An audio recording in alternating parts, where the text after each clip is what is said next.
Good day and welcome to Dungeon Mizer. Today we've got a double comic review, Wonder Woman and Peter Parker, the Spectacular Spider-Man.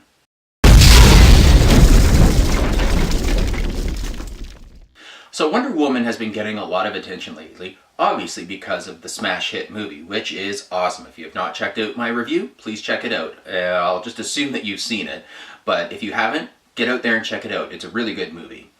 The Wonder Woman comic is also really good. The current series is kind of unique in a way. Right now it's written by Greg Rucka and has been since its relaunch, and Greg did a great run on Wonder Woman a few years ago that I'm a big fan of. And again, you get some of the male readers that are like, I don't read Wonder Woman because it's a girl comic. Forget it, man. This is just a good comic. And the thing that's unique about this Wonder Woman run is it actually has two storylines running side by side in opposite issues. So issues 1, 3, 5, 7 have one storyline, 2, 4, 6, 8 have the other storyline. One storyline is kind of like a Wonder Woman Year 1, and the art is done primarily by Nicholas Scott, who has a nice, bright, open kind of art style, very friendly, and I don't know, it's just nice and clean. I really like Nicola's art.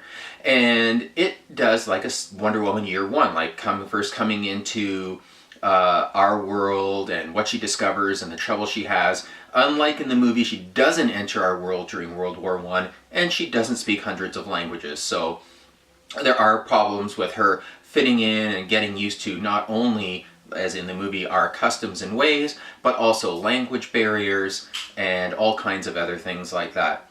Very interesting. Now the other storyline has the art primarily by Liam Sharp, which is a darker, kind of grittier look, and it is a take on basically what would be happening now currently in DC Comics. So Wonder Woman is the fully entrenched superhero that we all know and love, and battling things that go on day to day, both in her personal life and, of course, with supervillains. And the interesting thing is that the two stories actually kind of mirror each other a bit. Like one's giving information for the other, which it makes it very interesting. So you can read one or the other, or you could read both and get enrichment from reading both. Now, if you're only interested in one storyline over the other, what you can do is get the trade paperbacks. The first trade paperback that is out has all the storyline by Greg Rucka with the art by Liam Sharp. So that's going to be the more modern, what you would expect if you just cracked open a Wonder Woman comic, and with the darker, grittier kind of art style.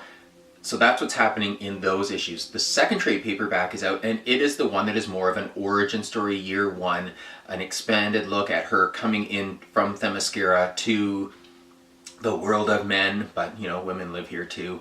And that's the second trade paperback. So I'm going to take a shot in the dark and say until this storytelling ends, where you've got opposite storylines and opposite issues, that the trade paperbacks are going to continue like that too. So you're not going to get a mix of one or the other. You're going to get the Liam Sharp art and the modern story in one, and you're going to get the Nicholas Scott art in one, with the Year 1 origin kind of story thing going on in the second. And even if you think you know the origin story of Wonder Woman, this is giving you a way more in-depth look at not just her becoming Wonder Woman, but also integrating into our world, which is very, very interesting. Now, comic number 2 came out last week. Boom! Peter Parker, the Spectacular Spider-Man. This is not the first series that has this name. The first one was actually introduced in the 70s as a companion comic to The Amazing Spider-Man. Now The Amazing Spider-Man is Marvel's flagship title, and it's still pumping out, and Dan Slott's been knocking it out of the park for years on Spider-Man, The Amazing Spider-Man, and lots of great art, lots of great storylines, but it's focused a lot now on his international man of mystery kind of, he has Parker Industries, which is a multinational corporation, kind of like Stark, but doesn't do weapons so much. He does more tech and things like that, and he works closely with S.H.I.E.L.D. and does worldwide crime fighting.